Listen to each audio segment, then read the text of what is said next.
A few moments later.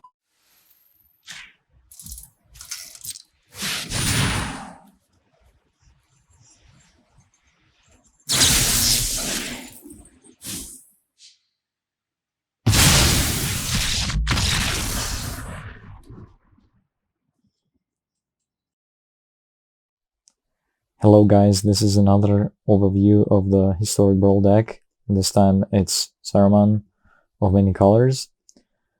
And there are a few things to know about this deck. First of all, I don't know if it's just me or not, but I was reading this card wrong for a long time. It says, among other things, it says when one or more cards are milled this way, like when you cast your second spell each turn, you can cast stuff from the opponent's graveyard. And for a long time, I was thinking that you can only choose from the cards that you milled this way, which is not the case. So initially I had this deck, like initial build was from Covered Go Blue, Covered CGB. But I only took it because I was honestly just too lazy to figure out the land base and all of that, like main spells. But I've tweaked it significantly, and for one, I tried to utilize this this new understanding of the rules on the deck. So you don't have to. You're not only restricted to the cards that you mill with Saruman to cast them from the graveyard, from the opponent's graveyard. So it's a good idea. Well, I thought it was a good idea to include a little bit of a mill into it. So because eventually you can cast stuff from any milled cards from the opponent, given you cast the spell with high enough mana cost. So that's the first theme going here, and the second one, I don't know if you can see that. The deck is called Saruman's Signature Spells. This we'll get into a little later. So first of all, I've included some nice cards to have. Most of them have some mill in it, and I honestly just wanted to play with many of them for a long time, and there was no shell to do it pretty well, but with this deck, this shell just occurred. So first of all, obviously it's Palantir of Orthanc. I mean, it just belongs to this deck because it's a Stone of Saruman. And in terms of MTG, it's just lovely to draw some cards. And another thing is, like, because for the commander to work, you have to have a lot of expensive spells to be able to cast almost anything from the opponent's graveyard. Your mana curve is really high. You have a lot of expensive stuff, like 7 drops, 9 drops. And whenever opponent is not careful enough and he mills like 3 of your cards and takes 20 damage, that feels good. Second card here, those are just highlights. I'm not going to go over all the cards. I'm just going to highlight the ones that make this specific build fun for me. The second one is Realm Breaker. This is one of the new pieces that also helps you ramp a little bit. Like if you don't have anything to do on your turn, for example, or like you need some lands to like land some board wipe a turn sooner or something, or if you're bluffing, having a counter spell or anything, like this can just sit on the battlefield and grant you an extra land drop at the end of the opponent's turn. Next one is Jace. This is also just very synergistic to this deck because it has a little bit of mill. It has -3 to enemy creature, like if you're facing some aggro at the beginning of the match, for 3 mana you can mitigate quite a significant amount of damage across a few turns. And if not, you can just mill your opponent for a bunch and then draw some cards with it. Another card that I was really looking forward to play for a long time, but it was just too slow in other decks, I mean, it is still too slow, but it just fits the synergy here. Is patient rebuilding. I was playing with this card back then in Standard, and it was absolutely clunky and slow, and I was losing a lot, but I just love it. I don't know, I love what it does. I love how it looks. The art on it is superb. And it also fits this deck, because it mills your opponent for a bunch again, and you draw cards for that. Next one is just a few... next theme of this deck is, like, I would say it's one of the main themes. It's this card, which is absolutely not broken, as all alchemy cards are. Signature spells. And it reads when, essentially it reads, you can get 2 3 mana value instants from your deck at random, and you can cast one of them at the beginning of your turn for free. And it so happens, honestly, just by occasion, I didn't build this, I didn't build around this at the time I added this card. It just so happened that you have 3 mana value spells. Oh, actually, sorry, it wasn't instance, it was sorceries or instance. In this deck, there are only 3 of them. Solve the Equation, which lets you tutor for sorcery or instant. Grim Tutor, which lets you choose any card at the cost of 3 life. And there's Void Brand, which is specifically in those colors. And it's a great spell because it's, first of all, it's instant. It can be countered, and it can destroy any non-land permanent. And it's good on its own, you know, in one instance. But if you can do that repeatedly, every single turn at the beginning of the turn, without opponent being able to counter it, it's just bonkers. So how it goes, it's you get two of 3 of those. And most of the time you'll hit one of the tutors and then the Void Rend. So it can solve pretty much any board state. If you have a very specific target that you have to take out, you can go Void Rend. If it's like a lot of creatures, you can tutor for a board wipe and immediately use it. Because this doesn't take any mana at your upkeep. You cast those spells for free. And again, this cannot be countered, even if you're playing against control. If you landed the signature spells, like those tutors can be countered, well, 1 or a few times, but you have basically infinite amount of times you can try. And this can't be countered at all. And speaking of tutors, you have, because this deck relies on high-end, high mana value spells a lot. You have a lot of insane drops, which just can win you the game outright. And I've chosen a few highlights again among those. The ones that you will tutor most often is, well, first of all, it's Farewell, because again, especially now with Wilds of Eldraine and the enchanting thing, like there are so many enchantments that you have to get rid of, and that's one of the kind of a few cards that can mass wipe the enchantments and everything else to that matter. So that's the most tutored card. The second one is surprising. I never played with this card yet, but it's so good.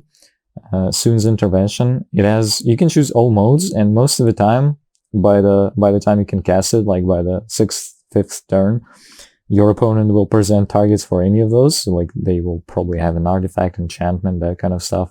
And again, it's just in the current meta, you still need it. You really need it, because there are a lot of ramp artifacts in Historic Brawl. There are a lot of enchantments in any decks, like even aggro decks run a shit ton of enchantments.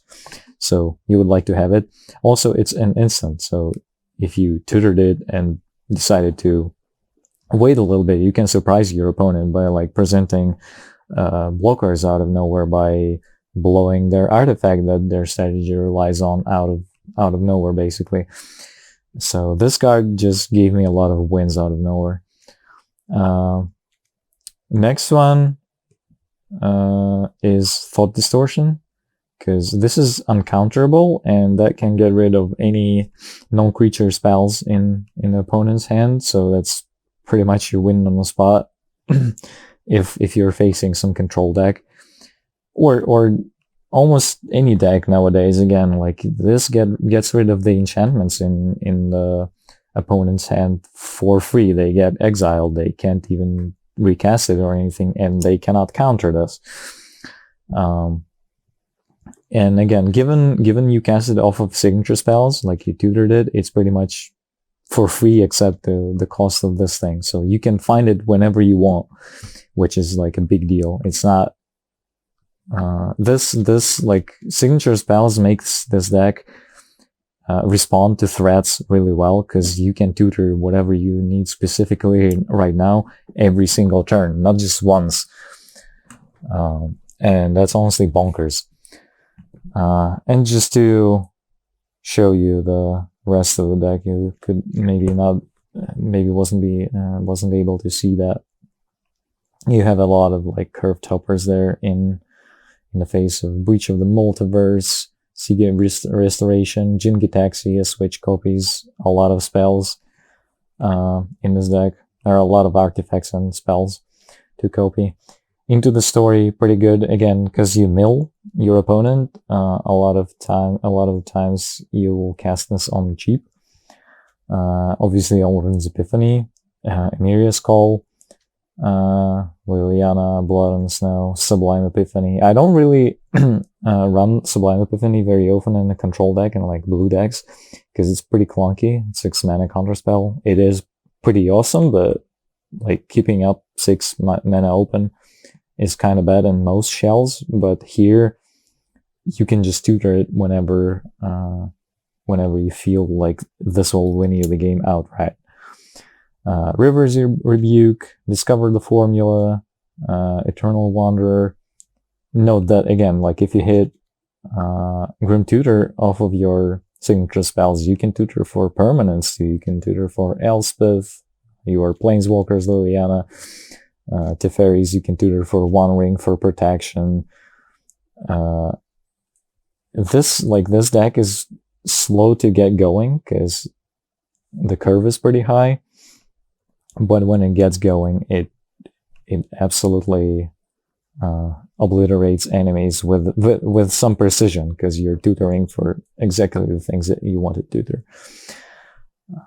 Also one side note is because if you play signature spells, you can tutor every single turn. A lot of times it's just a good idea to, like, if you don't have anything specific to tutor or like to win you the game on a spot, you can just tutor for a lot of those double face cards to just get a land drop. You can go for like Solve the Equation, Hunger Mauling, or like Jwari Disruption on turn 6 will probably not do much. So you can just ensure your land drops this way, which is kind of a big deal again when you're trying to get to like something like Portal to Phyrexia as soon as you can. Can hurt. Anyway, let's get to the gameplay, and I'll promise you there will be only clutch games where I mostly fall to 1 life, and you'll see this deck in its full potential.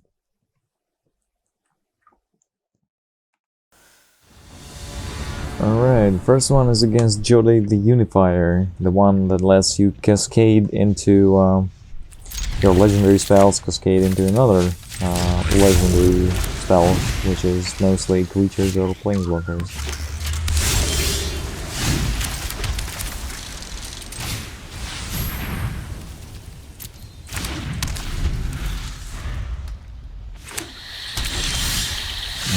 We're both just playing out our last for now. Those who cannot perceive I play Mindset, and the obvious choice here is signature spells, because that's what half of my deck is about. Or one of the 2 ideas behind this deck is to play this. So I can't pass on that.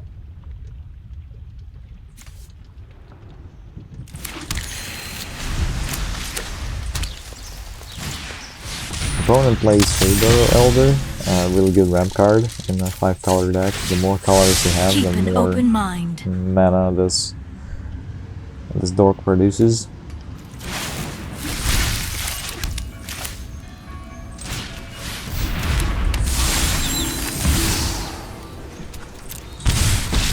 Going for Jace. Surrender your mind to Phyrexia's will. So this Fabled might not hit my Planeswalkers just yet, but we'll see.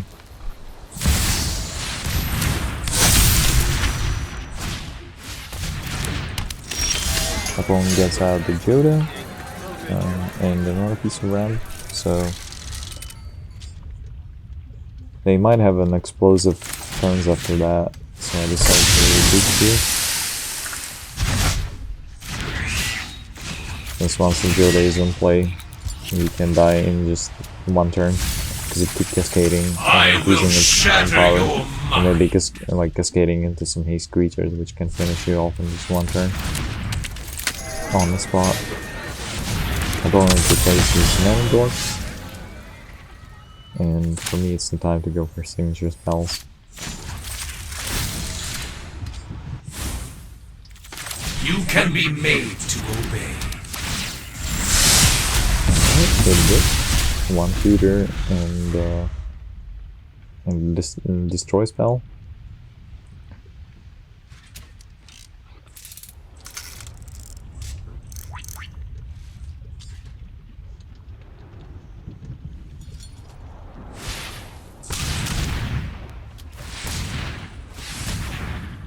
Opponent is carefully tapping to let his Fabled stay on tap, because now he can hit for more.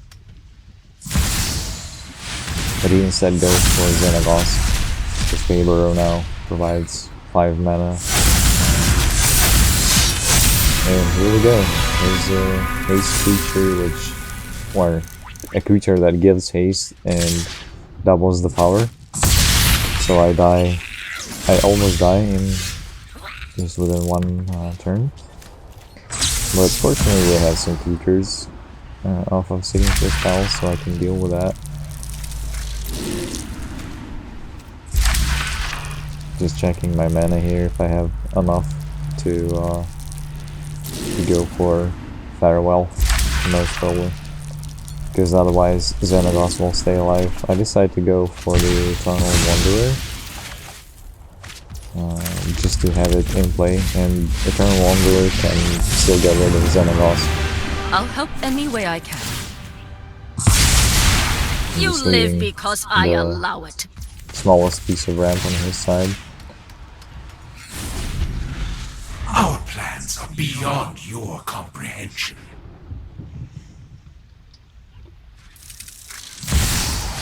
Urabrask with haste.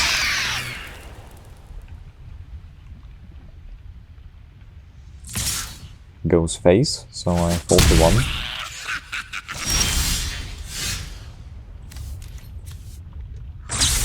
Going to just avoid rend the Sewer Brass for free.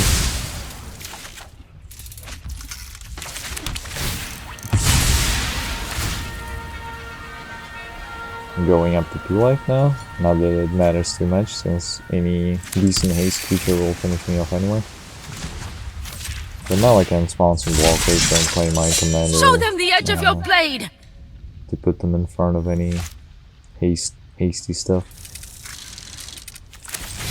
I decided to go look into the opponent's hand first before playing Saruman, in case I might regret spending 6 mana for my commander if he has some burn or some like spell ability to finish me off. And I decided to take his Bolas's Citadel out instead of Akroma's Memorial, because he has a lot of life, so I don't want him to just get a lot of stuff on the board in one turn through the Citadel. And the Memorial we can deal with later. Well, later. We can deal with it any turn, having a Void Land under the signature spells pretty much. It's just Bolas's Citadel will let him do stuff immediately on arrival, pretty much.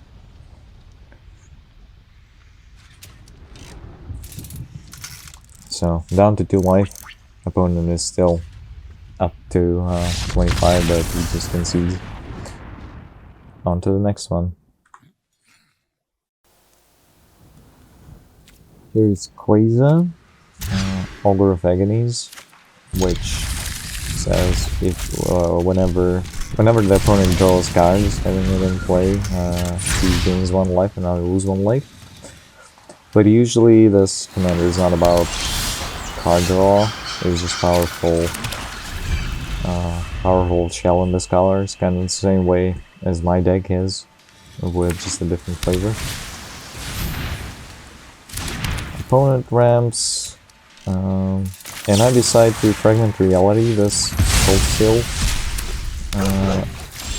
Coldsteel Heart to prevent him from ramping too far ahead, and my guess was he wouldn't have like many 1-mana creatures. Selfless Savior is a bit of a pain in the butt, but we'll deal with that.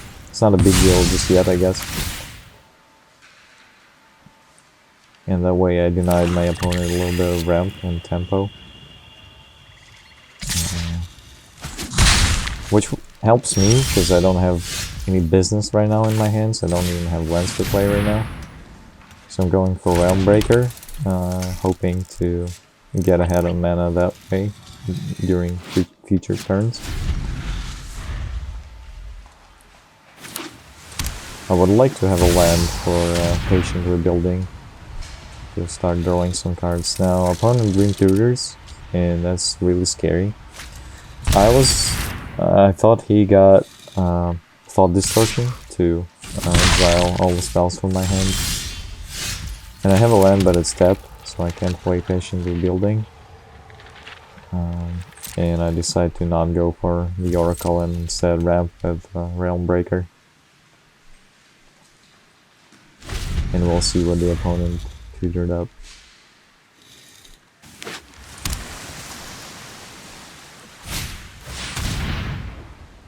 Tireless Angler, a thing which lets you get cards whenever you play islands.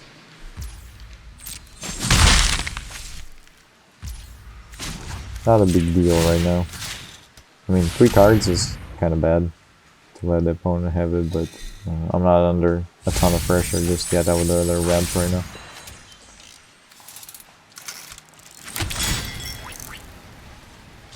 So this is Realm Breaker in action. We get some lands, we get some cards into opponent's graveyard.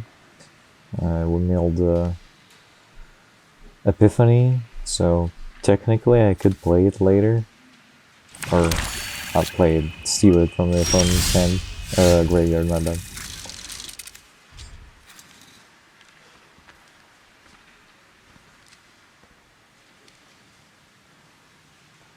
I was thinking that opponent might have a counterspell on hand, something like negate. So that's why I didn't go for Patient Rebuilding. Instead I go for Oracle and I have enough mana to activate Realm Breaker again. Which in that kind of matchup where people just stare at each other for a few turns, it's awesome. Lets you ramp a lot. Here's one piece that synergizes with his commander, but you don't usually see that many of them.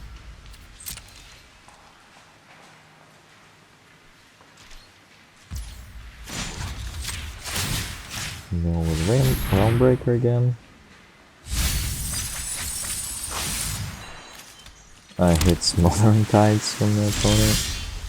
Would be juicy to hit that too. But instead I decide to go taper up my stuff now. I'm going for Thought Distortion again, because I felt like he holds counter spells. So I want to get rid of those before playing my big spells like Commander or Beast or Portal to Phyrexia. And as much as I like Palantir, I bottom it because I need more lands right now.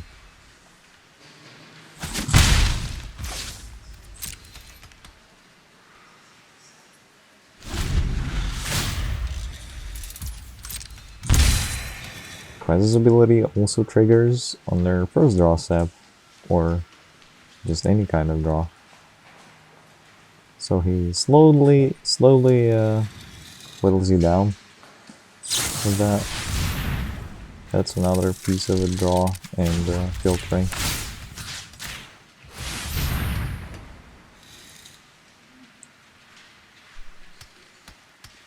So bit by bit, the opponent like picks up my health with Queza and just another creatures like the board presence here.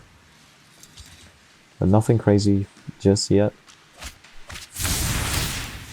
Discarded Crux of Fate and some other nice things that I would like to play from his graveyard.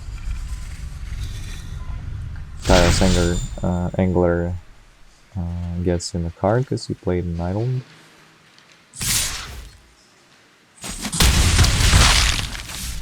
Fall to 11.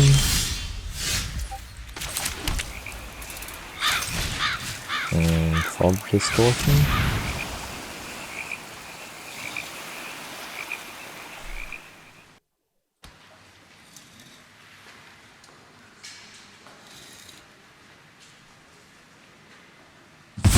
Such a good thing that it's uncounterable, so I exile most of his stuff other than one creature that he had. Well, still has. And he had Canisters inside, Wash Away, Firewall, Peer into the Abyss in hand, which are all extremely scary cards. Peer into the Abyss could just kill me on the spot with Queza on the field. So I'm glad I went for that tutor.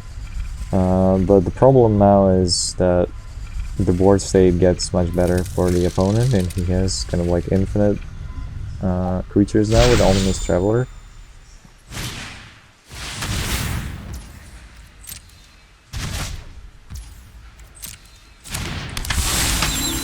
So now I need a board wipe, which I don't have right now. Otherwise I would take a lot of damage in just 1 or 2 turns.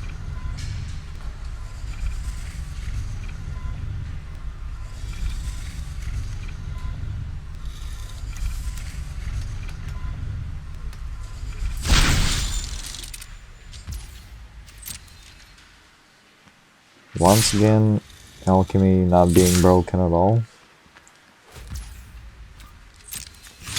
Letting you draw extra cards.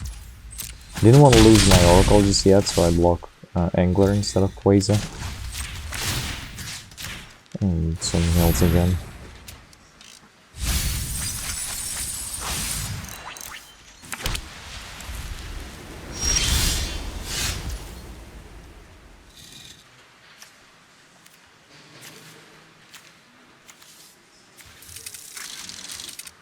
Unfortunately, Thought Distortion also exiled all of the goodies that opponent had in his graveyard, so I can't play much from it right now.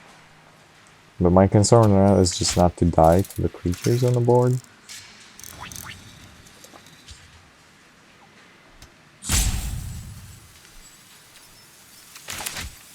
I don't have a reliable way just yet, so I decided to go up first, see if I can find a board wipe.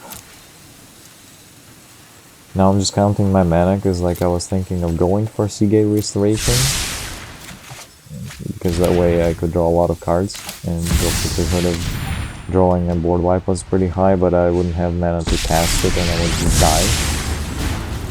I know what must be done. Because right now, one blocker is not enough to prevent all the damage that is about to come towards me.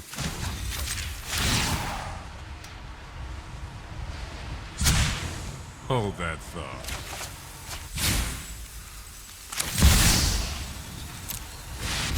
Thankfully I don't chase. Which lets me basically remove one attacker. Stop us. Become subdued. But it is still a tight spot.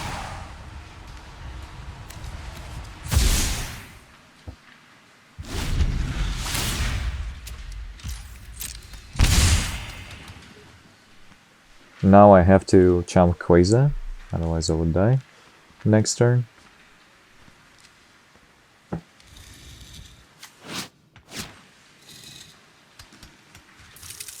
Also, the big problem is that the shard that opponent holds in their hands is flash, so even if I board wipe, but they leave enough mana for it, like they can finish me on an upcoming turn.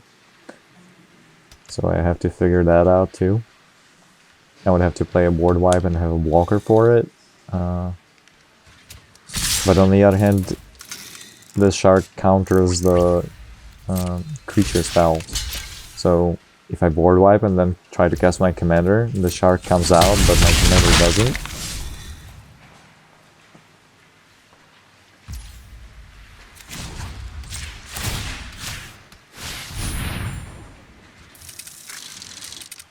Why not ramp from the opponent's graveyard?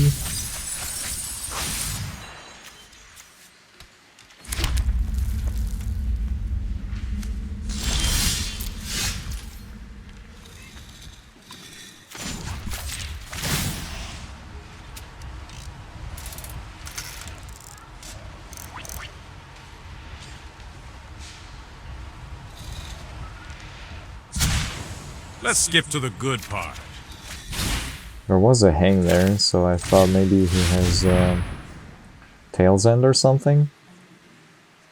But I think it was just the shark holding priority, so I didn't draw anything useful, so I have to go for Breach right now and hope to hit something.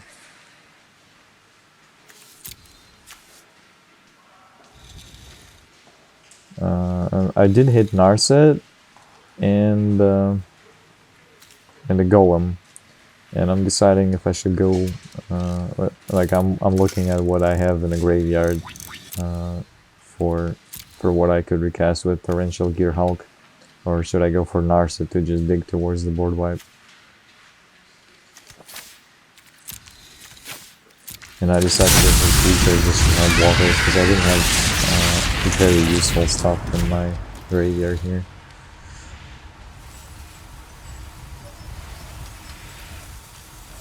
I'm gonna recast a Draw 3 with a Gear Hulk.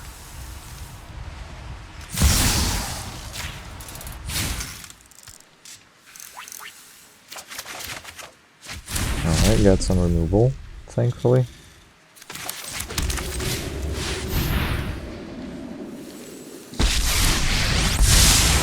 I'm known for my excellent timing.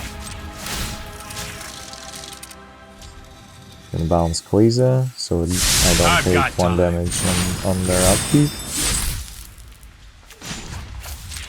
And I could technically cast both Swords and Fading Hope, but I would have to tap one of my creatures for that, or not, specifically Emeria, because it's legendary, so I would have to wait for blockers, block with it, and then tap it for mana. But I forgot that I have a Teferi, which untaps the lands, so now I'm fine.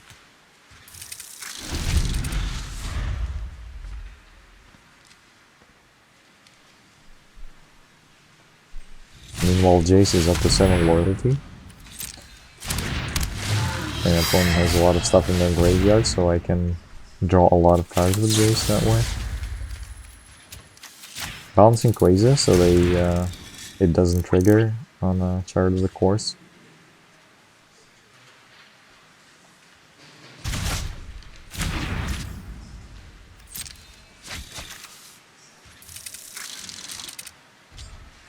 I'm just looking through the opponent's graveyard on what I could steal, possibly.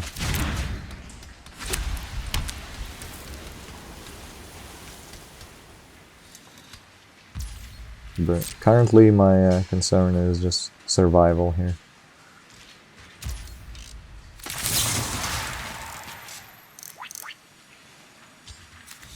I'm just going to Cling to Dust the shark to get some life back.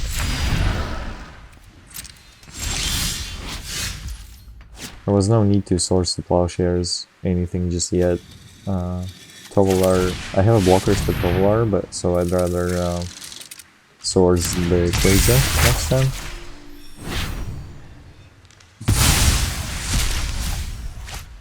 go for Elspeth, reduce their creature count to 3. Oh, I've done the hero thing before. You know what? I'm not done yet.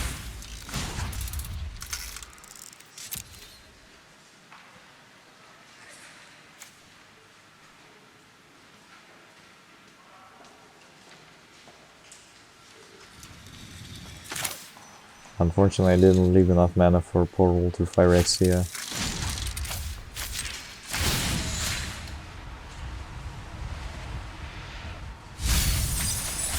We can improve upon your ideas. Draw 3. That's where Mill comes together. Also, from like Realm Breaker, so where like whenever you find Jace, you already like opponent has already many cards in their graveyard, so you can immediately draw many more cards with Jace with his -2. Augur of Bolas, which looks at some top cards and lets opponent find the spell, but he whiffed and he concedes. GG. Next up is Belmore, which buffs its creatures whenever you play sorcery or instant spells.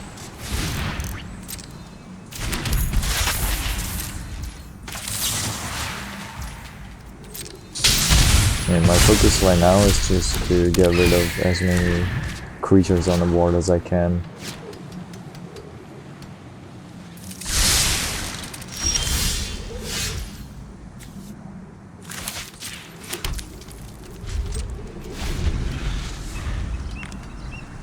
This is a version of the deck pre-changes, so the Orcish Bowmasters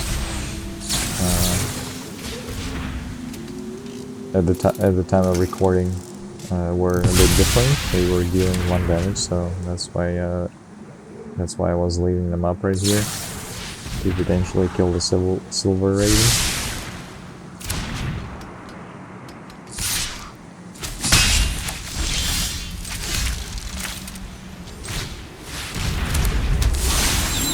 Don't leave the Bowmasters again. Opponent's deck could also have a lot of spells which, like cheap spells which do something to creatures and then you draw cards, so that way Orcish Bowmasters could come in handy.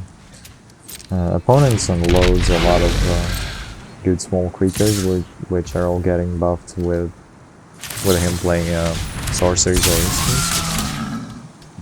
Take out the Raven here and get a few blockers, although they're not great blockers at this point.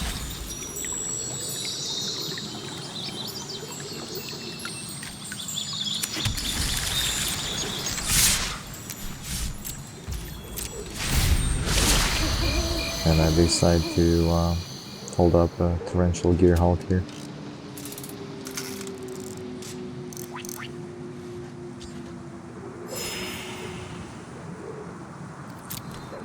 Decline the Celestus because I love both of the cards in my hand.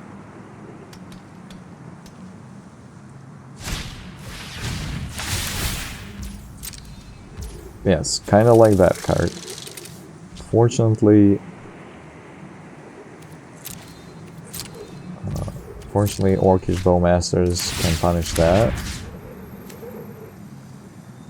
Unfortunately, both of their creatures have first strike now, so I can't profitably block them.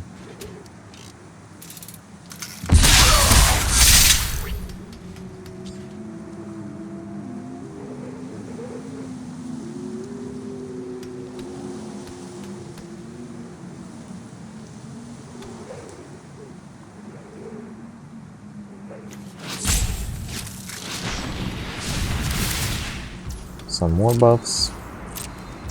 And out of nowhere I'm facing a lot of damage. Now with Trample and First Strike, so there's not much point in blocking.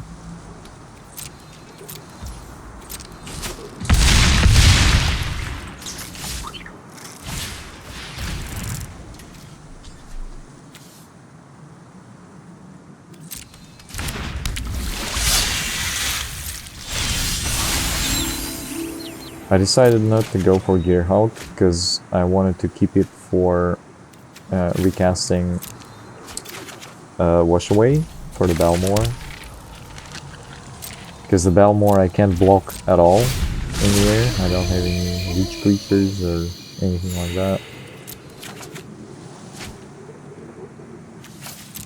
Emeria Skull can go. It's not gonna matter here.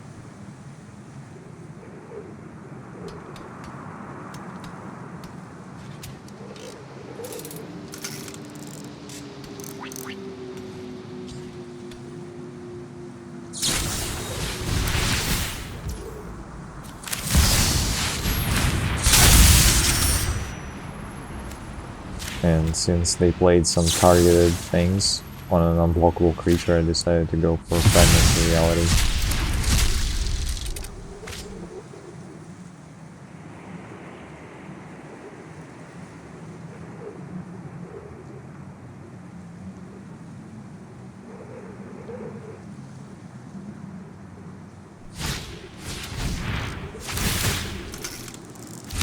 And the staple in Balmor's deck is the Satyr spawning.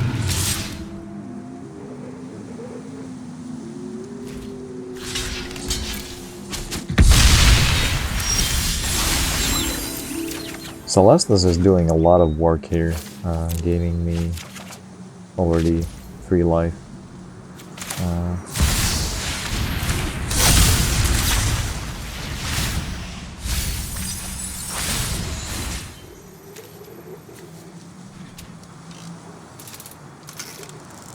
There's nothing particularly powerful in the opponent's graveyard, so Alt is fine.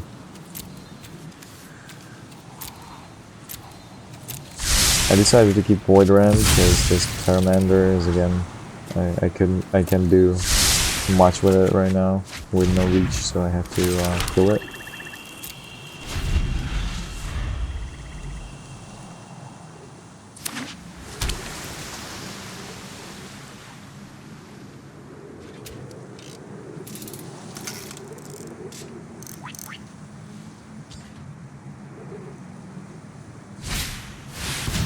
Here comes Balmor.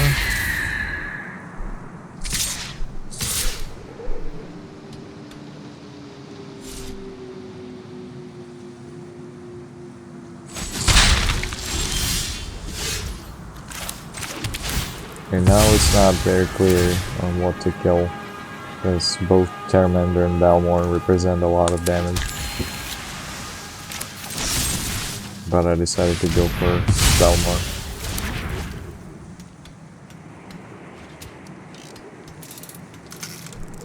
At least since it's taxed, they can't play it and then play something else on top of it to buff more creatures. Or if I could kill Charmander, Balmor itself could kill me if they had like decent spells in hand. It could accumulate a lot of damage on its own.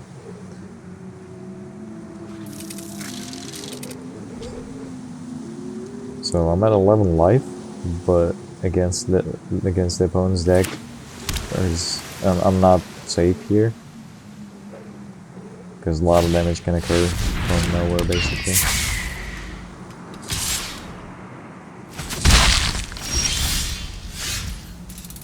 I have finally enough mana for Portal to Phyrexia.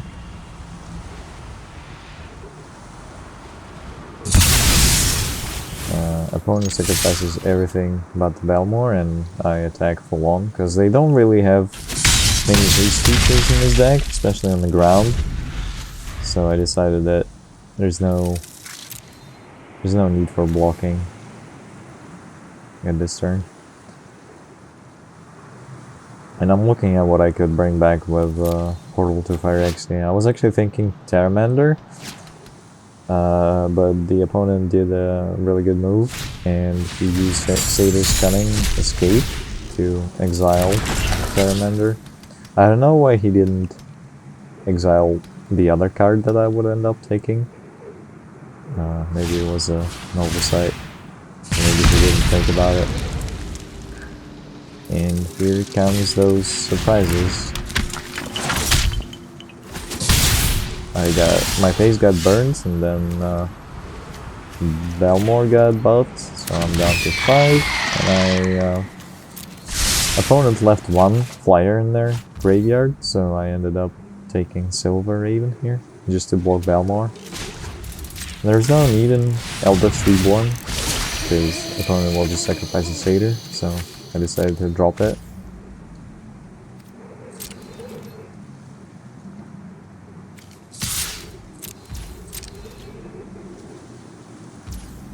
Opponent is a bit low himself now, so I decided to go for an attack here. Since I do have like 2 blockers on the ground.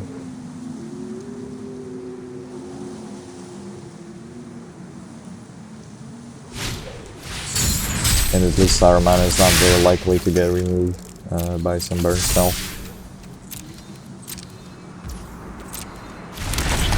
So their team has trample now, which is again a big problem. My Augur Bone Masters don't really block almost anything right now. So currently I would have to get in front of stuff with Saruman, and he will die. But maybe that last attack with Torrential Gearhulk was a bit greedy. But at least I could get Saruman back, or any creature back for Phyrexian. So a faulty one. Decided not to leave Saruman in the graveyard because I would love to bring back that Silver Raven again to potentially block Belmore. Obviously in case it doesn't get trample. But I have to hope. And the opponent is in top deck mode right now, so it's not that likely that he will draw something with trample. Rivers are big off of the previous turn, so now I'm clear to do my stuff for at least 1 turn here. And I decided not to tap out because I could have some kind of burn, like lightning strike or something like that just finish me off the face. So I was keeping up Sublime Epiphany for that. But now I can just counter their commander once again.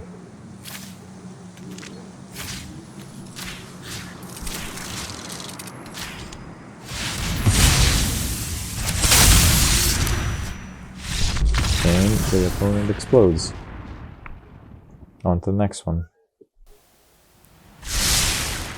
Next one is against John Irenicus, and I apologize that that game took more than 20 minutes, so it was above the maximum limit of Shadow Play recap, so that's why it's not from the beginning. But there hasn't been much going on in the beginning aside of opponent having Palantir of his own,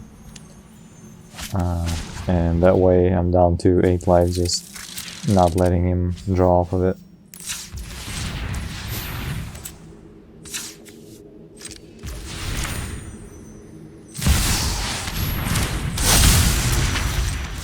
So I'm on the back foot currently.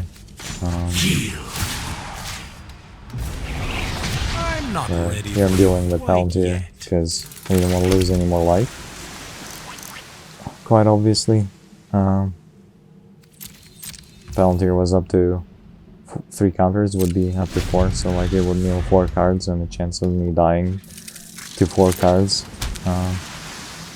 are very high, but I also didn't want to let my opponent draw any more than he did.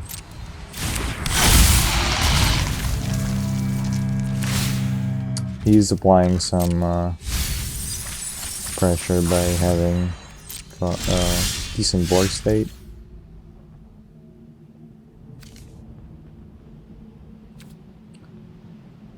He did mill my signature spells.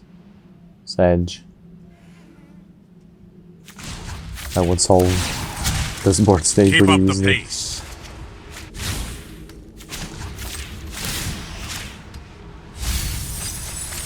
No I made sure to mill escapes my the grasp. Palantir, so the opponent doesn't do this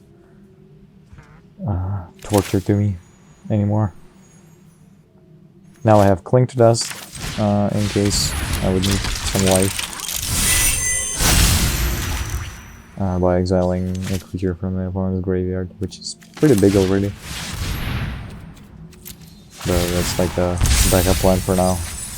At 9 life, I can afford to delay a bit, and here I have an opportunity to cast a free spell. Would be funny to cast Torment of Hailfire, but X spells don't work from the graveyard as far as I know. Well, not with Saruman, so you can't pay additional X. Luckily, opponent has Extinction Event, so I can just exile creatures, because otherwise dealing with this worm would be somewhat nasty. And I don't mind exiling my own board right now. It's not that I'm gonna beat opponent to death just yet. So I'd rather kill one of their big threats and also remove their ability to either mill me or draw cards for them.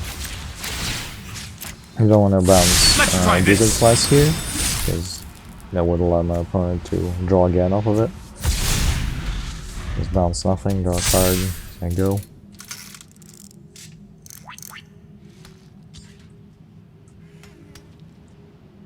"23 cards in the graveyards, so Jace, once activated for -2, can draw a lot of cards from here.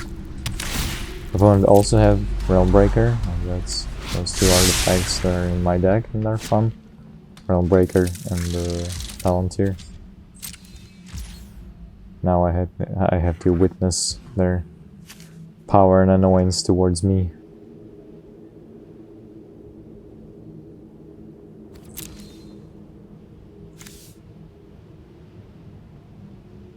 Just checking the graveyards for what I can potentially play or steal with Saruman. Just Cling to Dust to draw a card.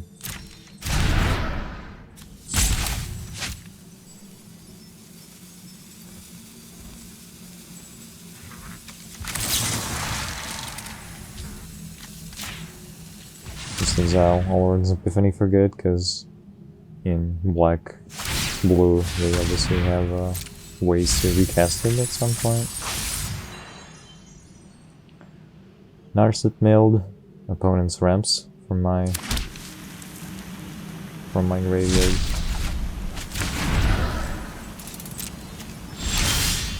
Glacial Gearhulk, so now I'm looking for what I can cast with it.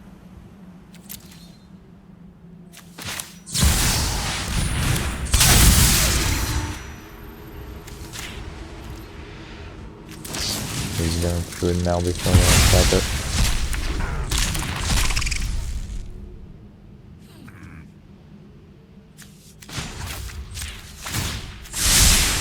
Don't worry, I got this.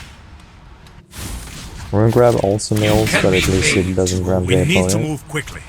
with my lands.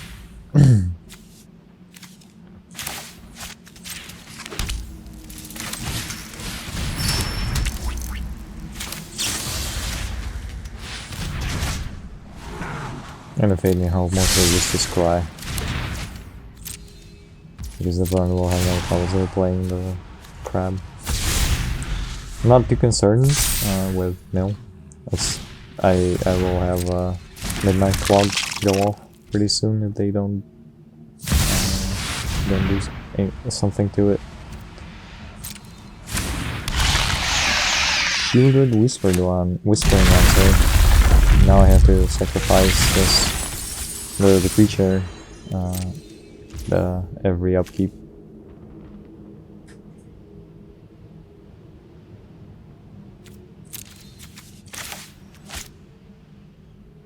And because I have a Tree Fairy cast this Grim Tutor at the opponent's turn as an instant.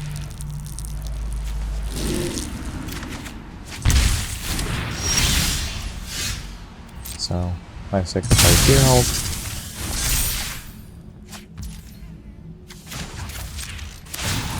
Draw card. Hold that thought.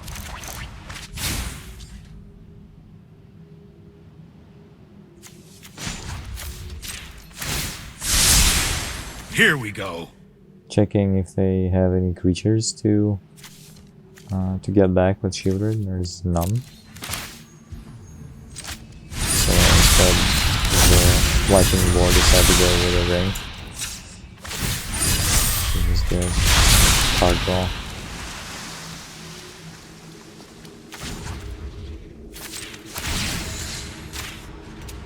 Make Shelly a little smaller here. Organic minds are easily quelled. So at best she can kill Jace, which is not that huge of a deal.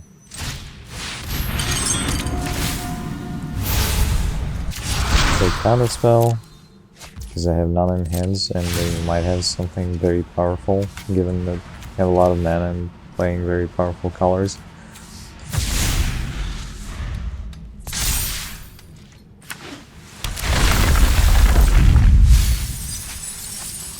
Red Mills, not a big deal again.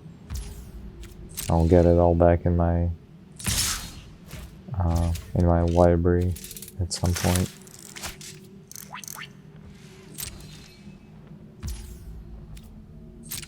I decided to let Jace go because they could have a counterspell and then my Godless Shrine would just do nothing, where on my turn I'm protected by Teferi's passive ability, so like they couldn't counter it on during my turn. So I decided to wait and just let Jace go.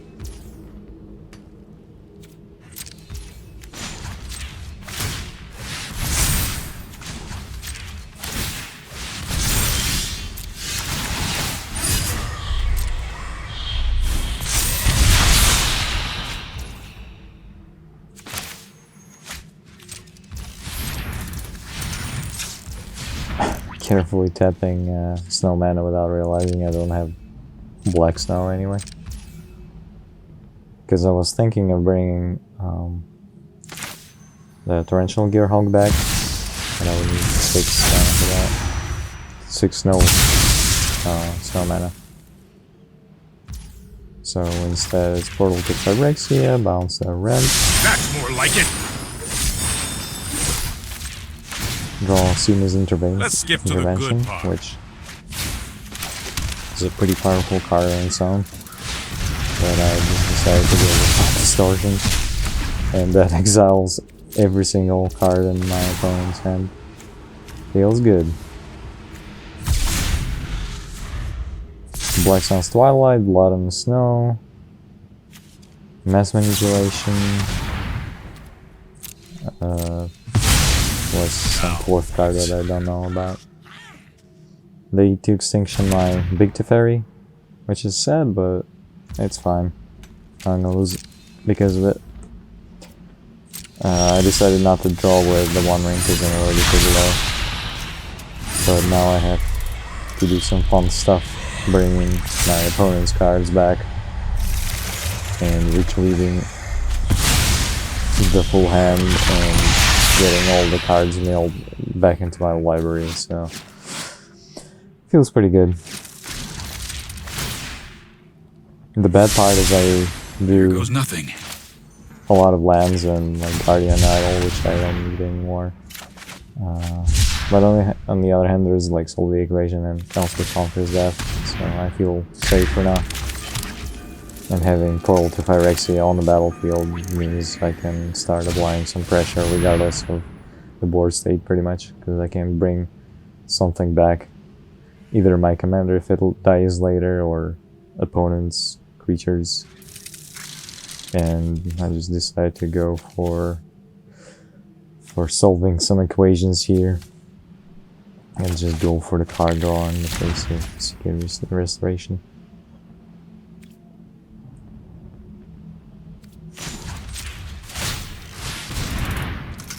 Still not happy with how many lives I have in hand, so might as well gain 1 life and cycle one of them. just keep up Void Rend in case something really bad happens.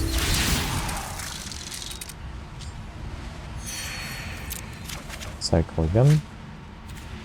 Don't need the Mind Stone. Flood of Tears. That will bounce everything to my hand, and I actually don't mind it. Because my One Ring resets. Counters on Teferi reset. And now I can draw a shit ton of cards with Seagate Restoration. Because that doubles the amount of cards in your hand, basically.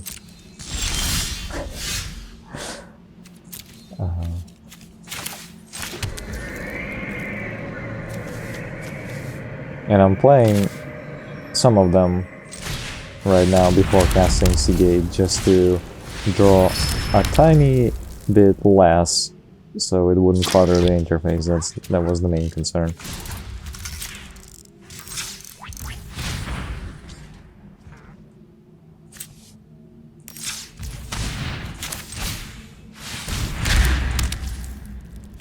And now I go for it. Just develop some mana more and reduce the amount of clutter that I would have to go through in my hand right now. Not that I really needed that card draw. Opponent has Hall of the Storm Giants. So I'm really glad that Celestis gave me 1 life a few times.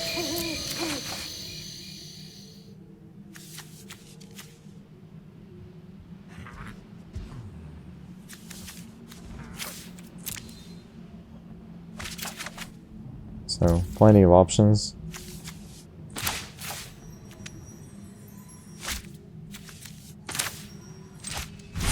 First will be One Ring.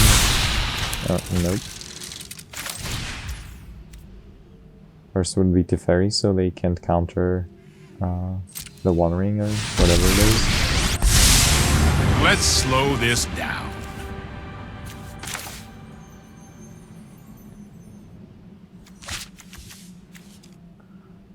So here I make a really big mistake. I thought that a Void Rend, since it's an instant and a destroy spell, I would be able to destroy anything that comes at me. I mean, creature. And you will see that it wouldn't be the case. Like here, I check the Hall of the Storm Giants. Here we go. So I decided that I'm absolutely fine just passing a turn to the opponent and be able to kill this Hall of the Storm Giants. Because they don't have a counter spell in hand, so I can just kill it. But that got me in a little bit of an oopsie situation here. You'll see it in a second. Opponent attacks, I'm concerned that I can kill it, but I cannot. Because it says, the Void Rend says non-land, and Hall of the Storm Giants is land. And thankfully I had a Gear Hulk in my hand, so I had to just waste it to like chump block with it. Kind of a big waste, and I could have avoided it if I read the card to begin with, but at least I don't die because of my stupid mistake here.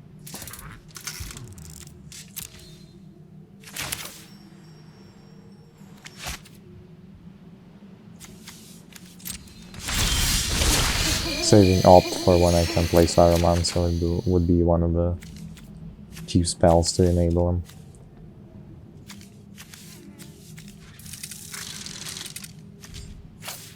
But at this point, just ditching conditional counter spells.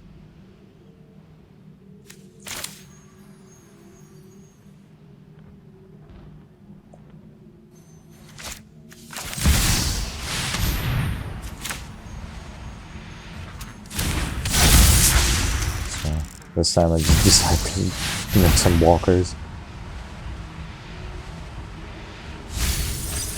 And also triggered the Saruman Funaway. communication with building from the opponent. Why not? Indestructible Saruman as well. Can't hurt.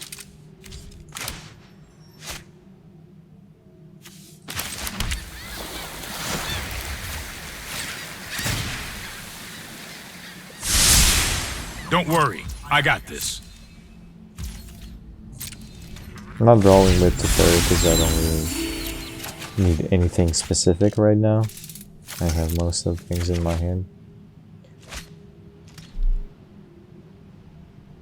Most of the things that can solve the problems that might occur.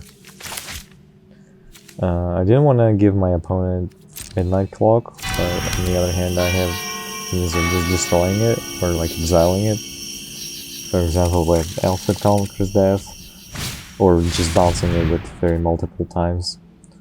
Opponent goes for their commander now.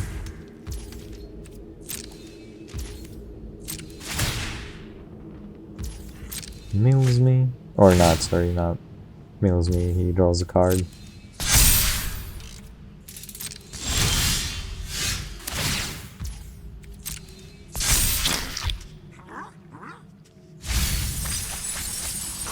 Temporal Anchor milled, pretty good card as well, to put it lightly.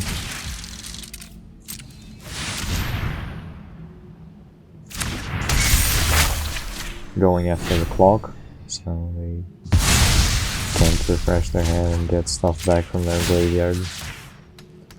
That's more like it.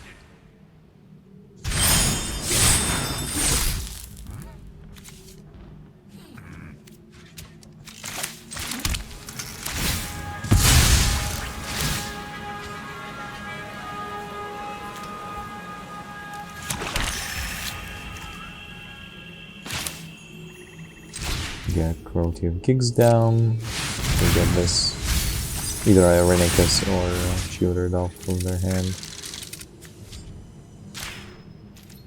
Decided to go for Jutsu's command because it can give lifelink and some counters to creatures. So that way I can restore some life and return Torrential Gearhulk back to my hand, which is kind of a big deal. Take out Shieldred. Attack for quite a lot. Just decided to keep one Angel as a blocker. Champion for all of the Storm Giants. And now I have plenty of options available. I decided to go for A-Alrunds and finish doing this. Should have attacked with the other Angel as well, knowing that I would have another turn. But that's GG. This one is against Jodah, the less popular one, which lets you play spells for 5 mana instead of their full mana cost. I have a decent hand with some bounce, crime, ramp, so I decided to try it out.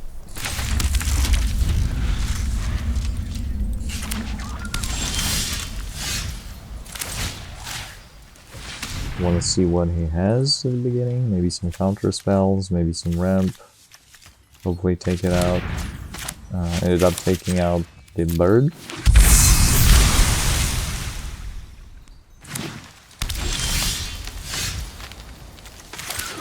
Renting here for now. The guy doesn't have any early plays, fortunately. Because our deck is a bit slow. Because the curve is pretty high on it. To let you cast almost any spell from the opponent's graveyard, you need to have high mana value spells. So here we'll just draw with a Deluge. Or Siphon Inside.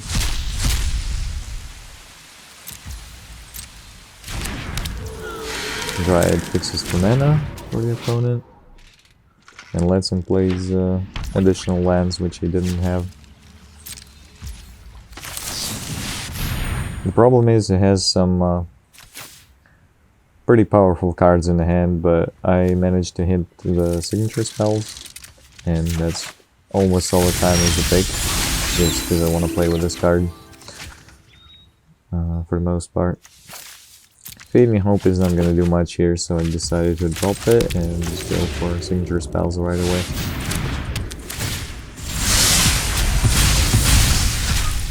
I hit 2 tutors, which is a bit unfortunate.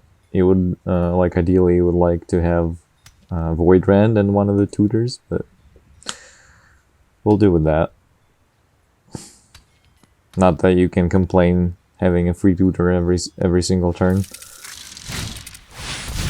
Opponent's draws, searching for land most probably.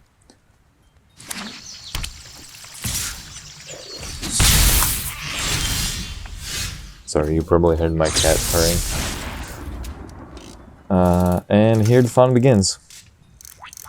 Tutor number 1. That's one of the most frequent cards that I tutor, Thought Distortion, because most of the time opponent has something in their hand, which is non-creature, and you wouldn't like to see that. Or rather, you wouldn't like to see them casting it, and that lets you get rid of it permanently and also is uncounterable. Opponent ramped into Nezahal, but he stepped out, and I can just deal with it because I have board wipes, or I could have exiled it, but since it doesn't have cards in hand just yet to return it back to the hand, I could go for just for the board wipe. Now he does have the cards, but he didn't go for the ability.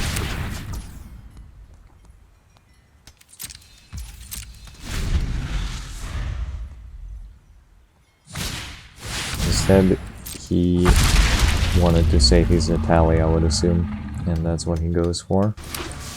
This Atali, when it attacks, it casts stuff for free from both players. One spell from both players, so very powerful card too. Tutoring continues. And at this point I'm honestly just choosing whatever is just more fun to play, because I don't need anything specific right now, so I'm just choosing whatever is fun or powerful. Gonna exile a Tally, because it can cause a lot of troubles, especially given that our deck is also full of very expensive and powerful spells, same as the opponent's deck.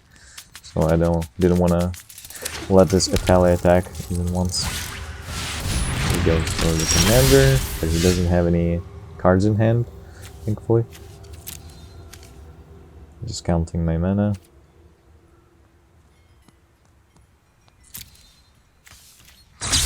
Worst case scenario, you could just search for land, or for like a double spell, which is one side is land, double-sided rather. One side is land, one side is a spell.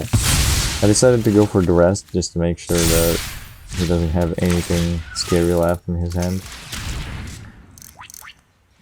Time Wipe isn't really scary, but just taking it out anyway.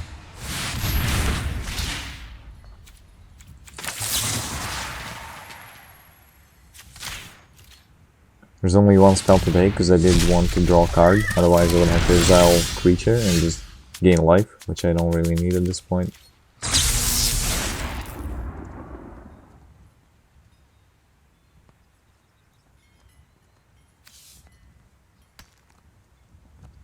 Just basically taking some cards off here, because opponent has pretty much nothing.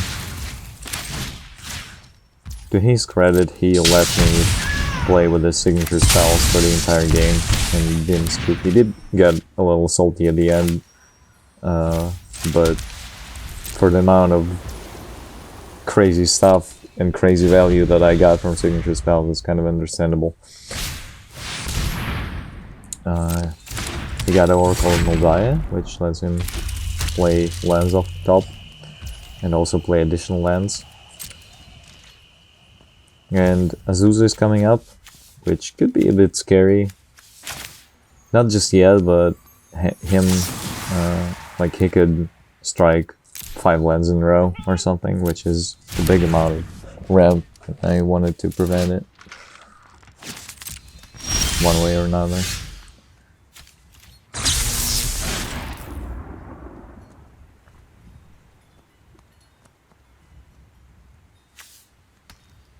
Just going for fun here. This Breach the Multiverse will Milia Susa. And many more stuff.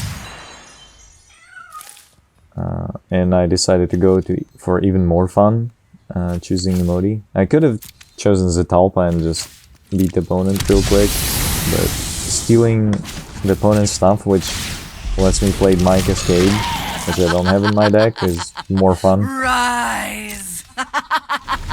Now the opponent will have a Finale of Devastation, and he will have a lot of mana too, so that could be a bit scary.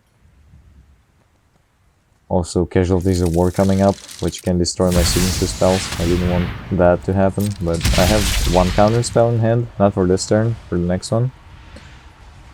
He goes for Finale for 8, which seems pretty scary. We'll see what he goes for. And he goes for Crater Hope. Understandably. He can go for lethal, he doesn't have lethal, so he's just gonna take Liliana out, which I'm fine with. And I'm just blocking to draw another card off of this zombie dying. Now that I could take Liliana here. They were a lousy servant anyway. And also he shuffled his deck while searching for this Crater Hoof, so Casualties of War are not coming up.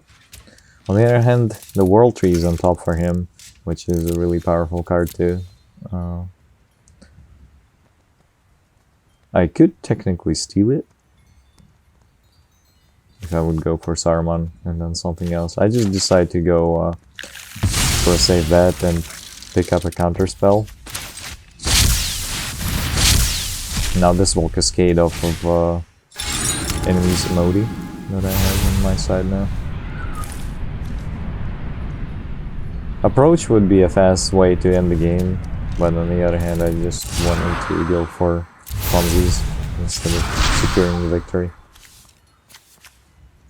And at this point, Rebuke doesn't do much.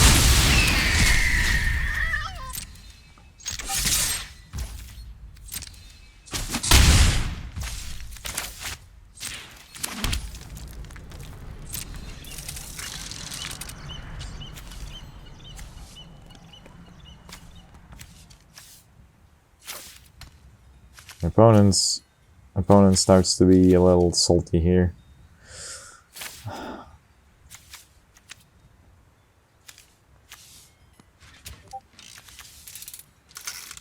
Embarrassment of Breaches here, though I didn't want to drop many cards. Or any of those cards, I would say.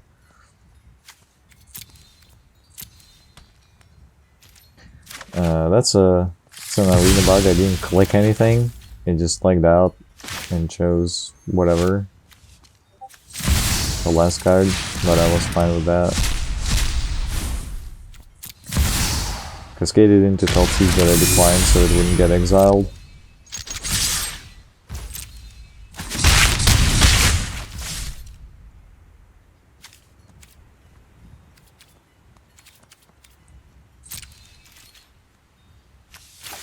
Vix can go, doesn't do much on this board. Aside of applying even more pressure, which I have enough, I would say. Counter that, because that lets him do some scary stuff.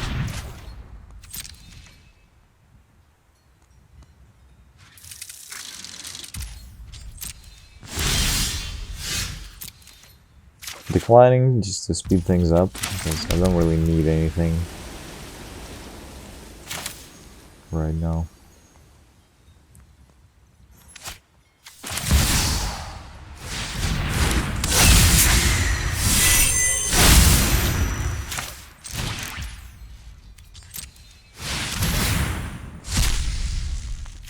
Playing that for just for the cascade, and didn't want to let my opponent go in the hand.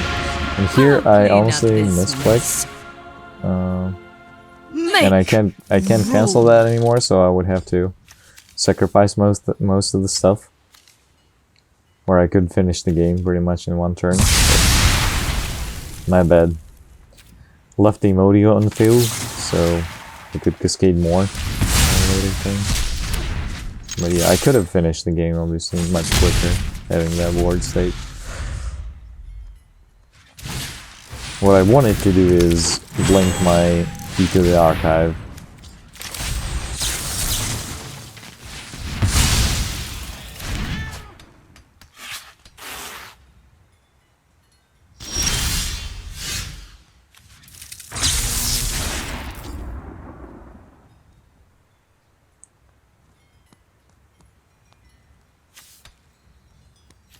Again, going for some fun here.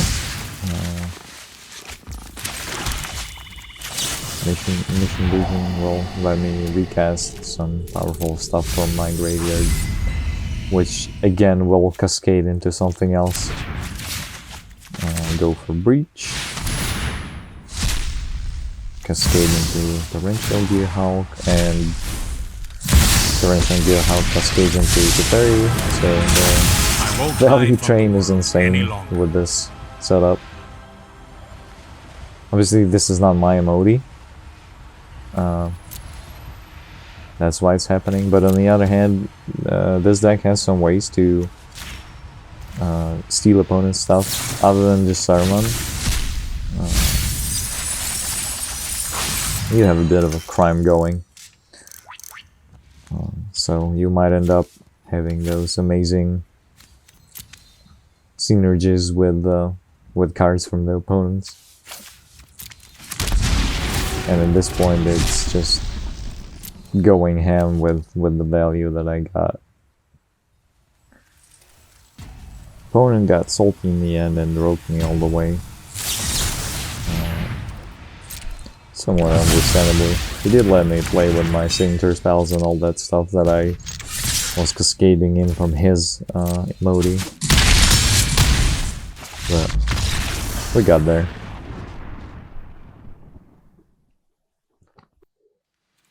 This last one is against the Heliod Suncrown, and this is a game with this epic moment from the intro.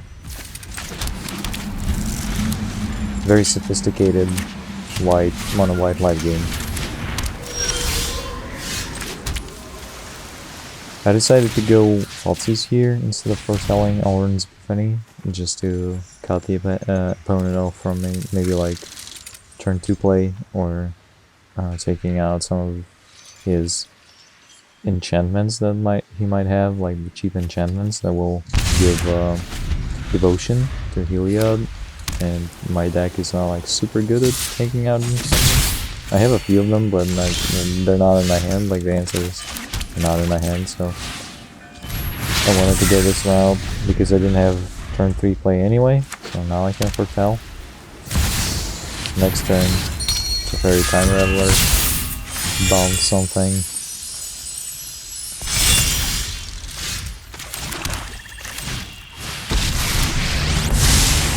I know my responsibility. All saves, so it does not affect next turn.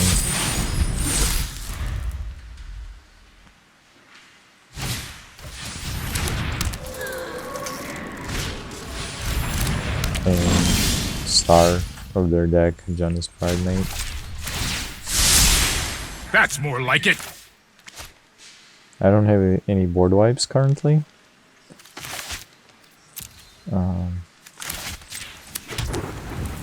So I'm sure I will lose to Teferi.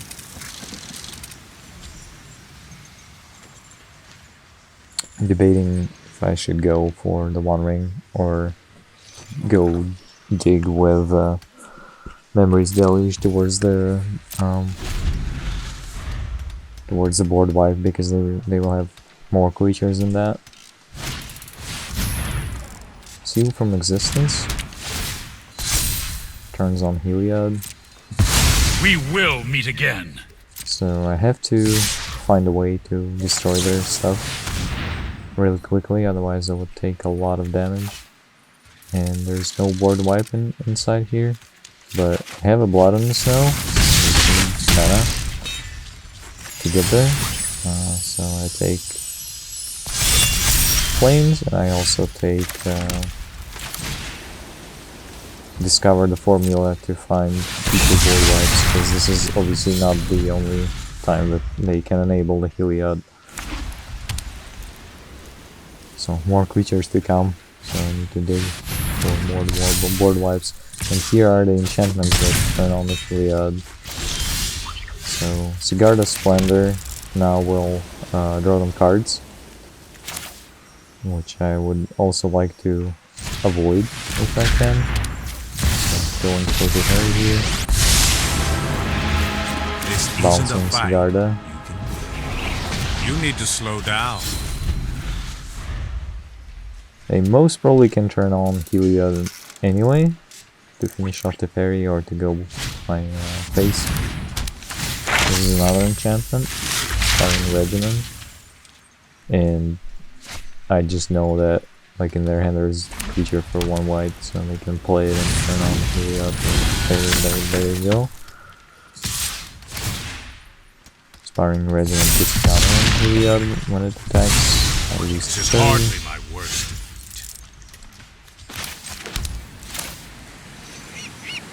Just checking my mana here, and one ring that's discounted.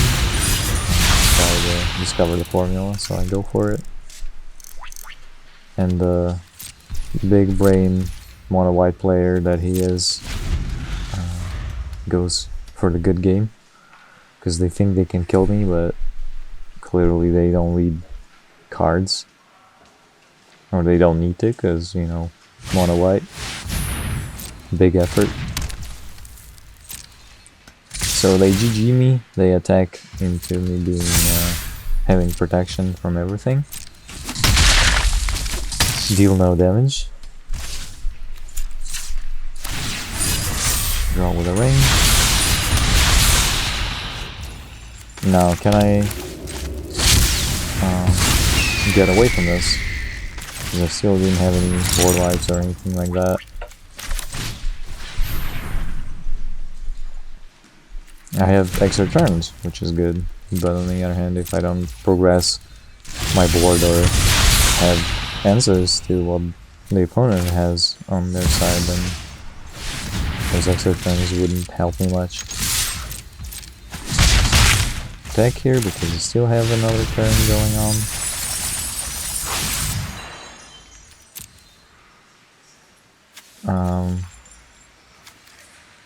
I was wondering what to pick from the opponent's graveyard, because Impassioned Orator will give me life if I cast creatures, but I only have like Saruman to cast, where Alsaid can give protection from a color, so I could technically like block something for free, or it has life on the Alsaid on its own, so I could get some life just off of attacking with it.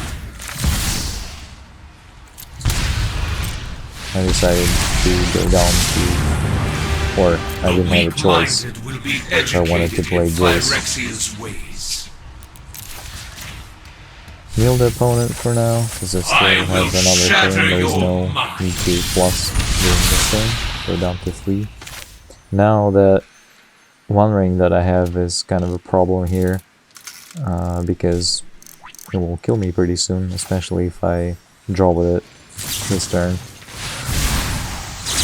Jinky Taxes doubles the memory deluge, but because it's the amount of mana spent, and I've spent no mana for the copy, I didn't get to like see anything. So it doubled the spell, but also it didn't in a way. And here I get both Fragment Reality and March of the Otherworldly Light, so that I can exile their enchantments, which is the biggest part of their strategy right here, at least. You can be made to obey. And I could play one of them this turn, but I decided to wait for their turn instead. And just attack for Alsaid, because they cannot kill it. They can just block it, so I gain 1 life. Because every bit helps when you have a One Ring ticking. Not the I do have ways to like bounce the One Ring in my deck, but not in my hand right now, so I don't know when it will happen. So like every point of life that this thing takes away from me can be a big deal. I was wondering if I should cast Fragment Reality during my turn or during their turn.